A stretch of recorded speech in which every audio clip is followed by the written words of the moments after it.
Hello student, I hope you all are fine and doing well. You all are most welcome in our YouTube channel. Today we shall discuss about accounting principles and concept. Let us start. First accounting concept is business entity concept. What it states? According to business entity concept, it is assumed that for accounting purpose, the business enterprise and its owner are two separate independent entities.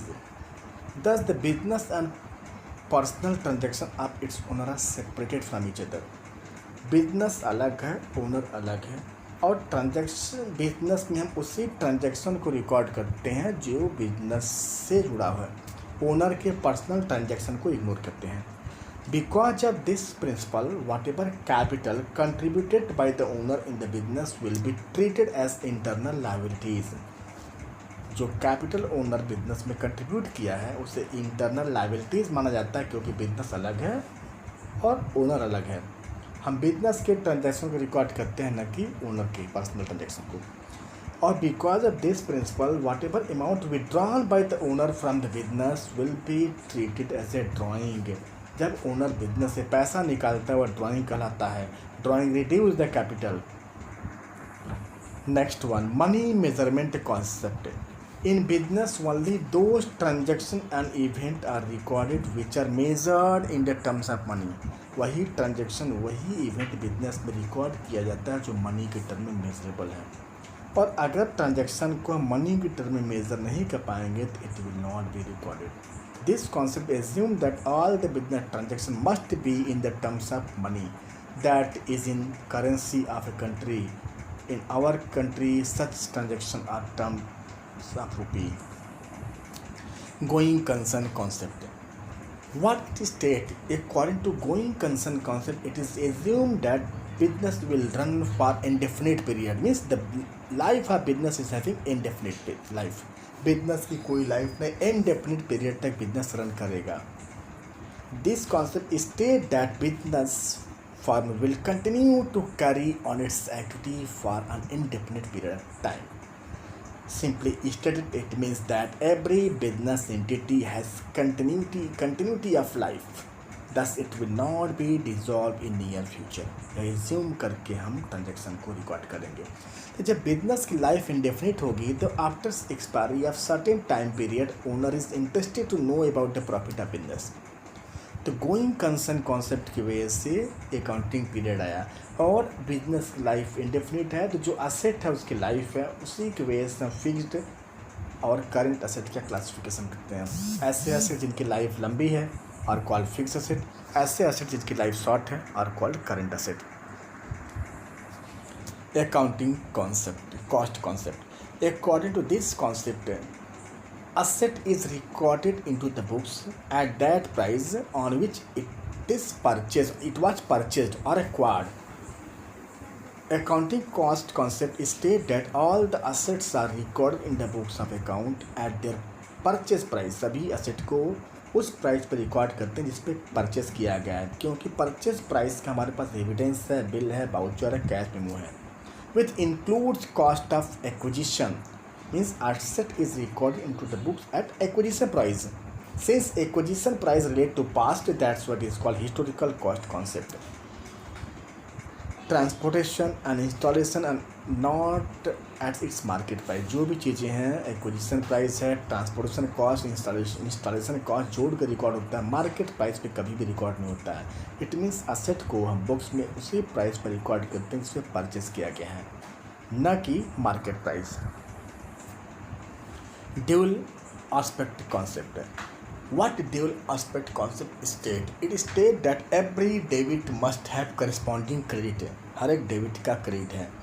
According to dual concept कोई भी transaction होता है तो at least दो account affect करता है। Suppose purchase of machinery for cash, on one side it affect machinery account. Purchase of machinery for ₹10,000, machinery का balance बढ़ गया and on the other hand side हमारे पॉकेट से कैश कम हो गया। सेम अगर मशीनरी 10,000 की खरीदी गई है तो 10,000 से मशीनरी का बैलेंस बढ़ेगा और सेम अमाउंट से हमारे पॉकेट से कैश कम हो जाएगा। तो कोई भी ट्रांजेक्शन होता है तो दो अकाउंट अफेक्ट करता है। Dual aspect is the foundation of basic principle of accounting. It provides that very basic of recording with the transaction in books of accounts. This concept assumes that every transaction has dual aspect. It affects two accounts in their respective opposite sides. Realization concept. Realization concept means कब हम मानेंगे कि amount हमको realised हो गया है। This concept states that revenue from any business transaction should be included in the accounting record only when it is realized. The term realization means creation of legal right. तो जब goods sold कर दिया गया, ownership right transfer हो गई owner को, तभी assume कर लेंगे कि रेवेन्यू रियलाइज हो गया, चाहे वह कैश मिले या नहीं मिले। तो अकॉर्डिंग टू दिस प्रिंसिपल जब गुड्स सोल्ड हो गया, ओनरशिप राइट ट्रांसफ़र कर दिया गया, तभी एज्यूम कर लिया गया कि रेवेन्यू रियलाइज हो गया। या नहीं कि जब रेवेन्यू जब पैसा मिलेगा उससे मतलब नहीं है, हम तभी एज्यूम कर लेंगे कि पैसा मिल गया जब गुड्स सोल्ड हो गया और ओनरशिप राइट ट्रांसफ़र हो गया परचेजर को, तभी एज्यूम कर लिया जाएगा कि रेवेन्यू रियलाइज हो गई। Means goods sold on the credit will be recorded. Accrual concept, accounting में हम अक्रूअल कॉन्सेप्ट ही फॉलो करते हैं। गुड्स सोल्ड, पैसा मिला है नहीं मिला है, ड्यू हो गया, will be recorded. The meaning of accrual is something that becomes due, especially an amount of money that is yet to be paid or received at the end of accounting period. It means that revenue are recognized when they are become receivable. Goods sold हो गया, goods purchase किया, हमने payment नहीं किया लेकिन purchase कर दिया, तभी एज्यूम कर लिया जाएगा कि पेमेंट किया, मीन्स वह ड्यू हो गया और पेड हुआ है नहीं हुआ, ड्यू हो गया, will be recorded. Suppose salary paid ₹12,000, monthly salary है ₹1,000, ईयरली हो गया 12,000, आउट ऑफ दैट 10,000 पेड किया गया है, 2,000 नहीं। जिस अकाउंटिंग पीरियड का रिकॉर्ड बना रहा है उस अकाउंटिंग पीरियड के इंटायर रेवेन्यू, सैलरी 10,000 पेड है, पूरे ईयर के 2,000 तक जब फाइनेंशियल स्टेटमेंट बनाएंगे है तो पूरी सैलरी हम लिखेंगे 10 + 2 12, 10,000 पेड है, 2,000 अनपेड है, लिख करके टोटल करेंगे 12,000। तो इस कॉन्सेप्ट के अकॉर्डिंग एक्रूअल कॉन्सेप्ट यह कहता है कि रेवेन्यू तभी रियलाइज़ हो जाएगी जब ओनरशिप ट्रांसफ़र हो गया, पैसा मिला है नहीं मिला है, हम तभी रिकॉर्ड कर लेंगे जब हमारी राइट क्रिएट हो जाएगी। ओके, ऐसे ही हम अमाउंट ड्यू है नहीं ड्यू है, पेड है या अनपेड है, will be recorded.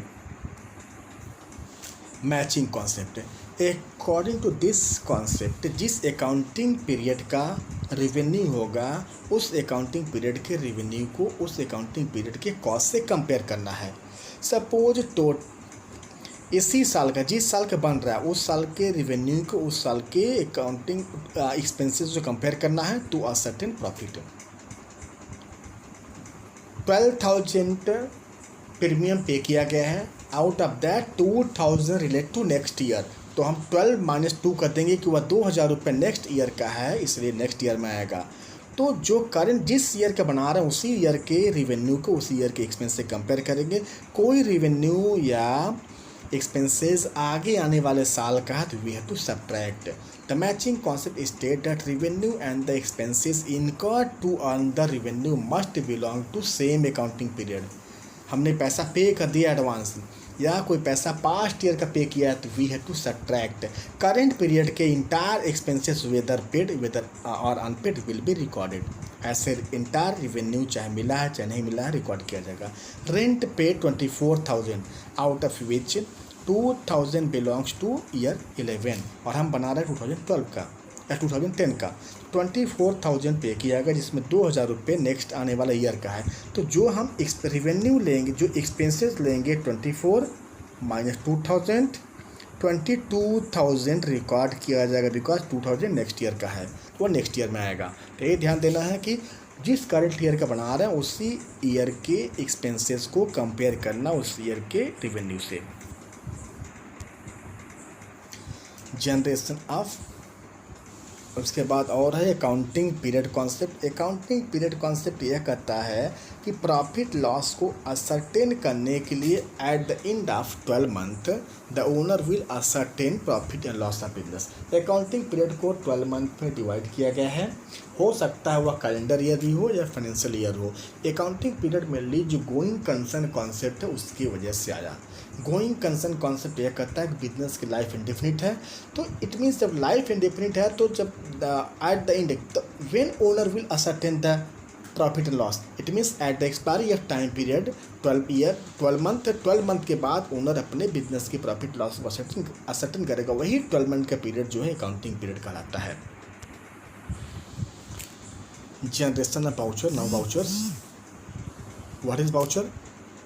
Voucher is a source of document or the evidence of business transaction which provide information about the nature of transaction। जो ट्रांजेक्शन हुआ है उसका एक एविडेंस है वाउचर। नेम है book, purchase book, inward invoice receive from the suppliers हो गया voucher. Sales book है, outward invoice receive to customer. Purchase return book, debit note issue करेंगे हम। Sales return book, credit note. Cash book, cash memo, अगर cash receive cash payment हुआ तो cash memo issue करेंगे। Vouchers are the documentary evidence of business transaction taken place. Types supporting vouchers हो गया, accounting vouchers हो गया। Vouchers validated bye independent sources, vouchers prepared by the third party.